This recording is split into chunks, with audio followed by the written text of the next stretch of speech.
छाजे ऊपर बोयर बाजरो खिल गयो फूल चमेली को।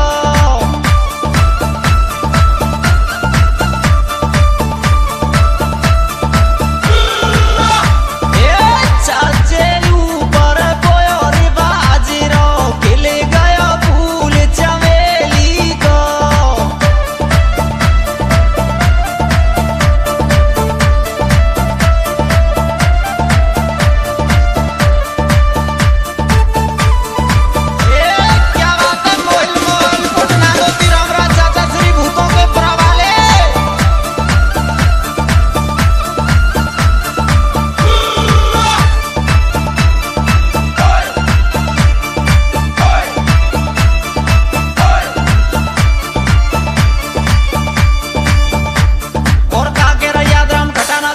भगवान कसम भूतों के पुरवाले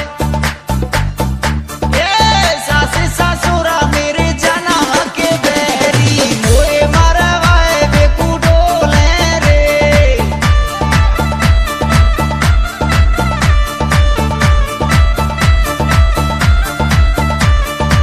और का कह रही राहुल भैया मैं मर जाऊं मेरो घर मिट जावे।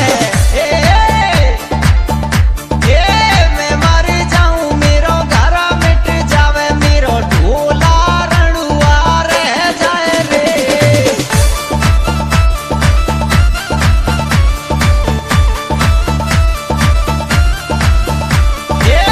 छाजे ऊपर बोयर बाजरो खिल गयो फूल चमेली को।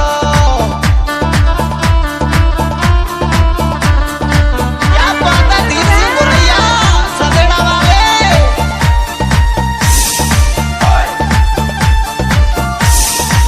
और राधे ठेकेदार भूतों के पुरवाले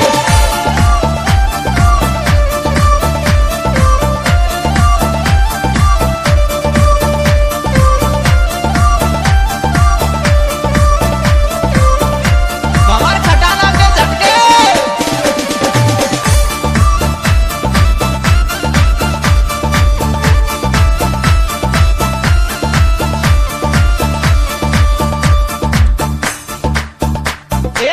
जेठा जेठानी मेरे जना के बैरी मोए मरवाए बेकू डोले रे।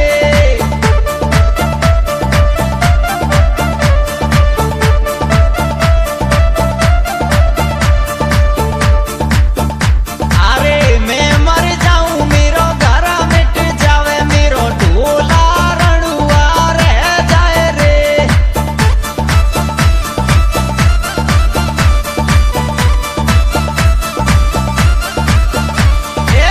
छाजे ऊपर बोयर बाजरो खिल गयो फूल चमेली को।